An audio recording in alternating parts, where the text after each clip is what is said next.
শেষ করিতে পারিল না।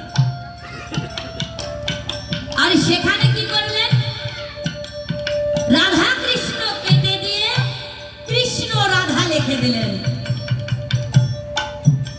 আর ভগবান অন্তরে যাবি, জয়দেব করেছে ভুল, আর সেই ভুল গিয়ে লেগেছে আবার গোবিন্দের অন্তরে। বলেছে ওই জয়দেব, জয়দেব রে, তুই যে বড় ভুল করেছিস ভক্ত, তুই যে বড় ভুল করেছিস। তুই আমার রাধাকে ছোট করে আমাকে করেছিস বড়। ও জয়দেব, তুই তো জানিস না রে, ওরে রাধা যে আমার প্রেমের গুরু, রাধা যে আমার ধ্যানের গুরু। সেই রাধা রানীকে তুই ছোট করে আমাকে করেছিস বড় ভুল। হরি বল, হরি বল, হরি বল। জয়দেব আমার গ্রন্থ লেখা বাদ দিয়ে পদ্মার কাছে গিয়ে বলছে, পদ্মে, ও পদ্মে, তুমি একবার আমার কুমণ্ডল খানা দাও, আমি গঙ্গার স্নান সেরে আসি। সেদিন পদ্মাবতী আমার স্বামীর কাছে কুমণ্ডল দিলেন, গঙ্গার স্নানে গেলেন। যখন গঙ্গা স্নানে গেলেন, ভগবান আমার ভক্তকে পরীক্ষা করবার উদ্দেশ্যে একটি চড়ুই পাখির রূপ ধরে এসে ওই বালুকণা সর্ব অঙ্গে মেখে গঙ্গা ঝাঁপ দিয়েছে। একবার গঙ্গায় ঝাঁপ দিচ্ছে, আর একবার গিয়ে ওই গঙ্গার মাঝে ডুব দিচ্ছে। বালুকণা মেখে গঙ্গায় ডুব দিচ্ছে। তখন জয়দেব আমার বলছে, আচ্ছা চড়ুই পাখি, একটিবার কৃপা করিয়া বলবে, একটিবার কৃপা করিয়া বলবে আপনার অন্তরের ভাব কি? তখন চড়ুই পাখি আমার বলছে, ওগো জয়দেব, তুমি বুঝতে পারো না, তুমি বুঝতে পারো নাই, আমি এই সমুদ্রতে বাদ দিব। তা বলেছে বাদ দিবে, এ আবার কেমন কথা?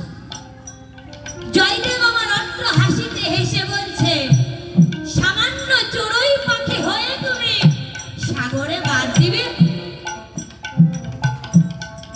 তখন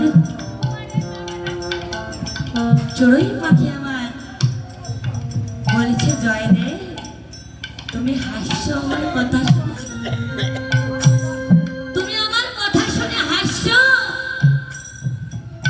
তুমি জয়দেব সারা জীবন ধরে গীত গোবিন্দ রচনা করেছো, তুমি ওই গীত গোবিন্দ রচনা করে সম্পূর্ণ শেষ করিতে পারিবে না, আর আমি এই চড়ুই পাখি হয়ে সাগরে কোনোদিনও বাদ দিতে পারি না।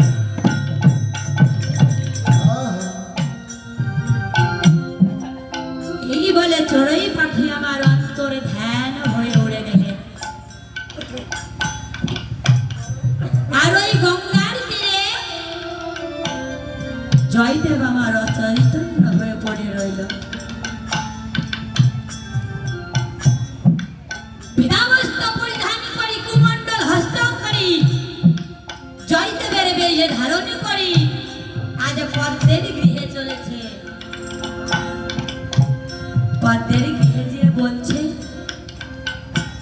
ও পদ্মে, পদ্মে গো, আমার বড় ক্ষুধা পেয়েছে, শীঘ্র করে আমাকে খেতে দাও।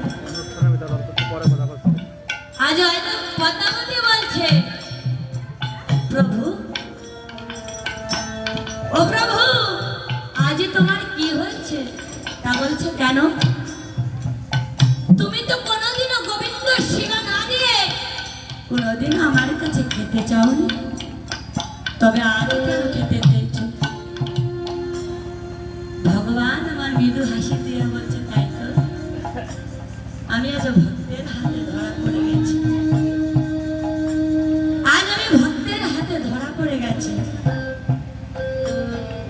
জয়দেব কোনোদিন আমাকে সেবা না দিয়ে নিজে সেবা করে না। আমি বড় ভুল করেছি। তা বলছো বন্দে বন্দে, তুমি একবার আমাকে ক্ষমা করে দাও। আসলে আমি যেন কিছু বুঝতে পারছি না, সব কিছু এলোমেলো হয়ে যায়। তুমি একবার শীঘ্র করে আমার পূজার আয়োজন করো, আমি গোবিন্দ সেবার জন্য প্রস্তুত। আজ দেখুন ভক্তকে কত ভালোবাসে ভগবান, আজ নিজেই চলেছে গোবিন্দ গোবিন্দ পূজা করতে। হরিবল হরিবল, তাই না? আজ নিজেই গোবিন্দ গোবিন্দ পূজা করতে গেছে। গিয়ে দেখতে পাই গ্রন্থখানা খোলা। যে গ্রন্থ শেষ করতে পারে নাই, ভগবান আমার নিজের হাতে তুলিকা ধরে সব সম্পূর্ণ করে দিয়েছে।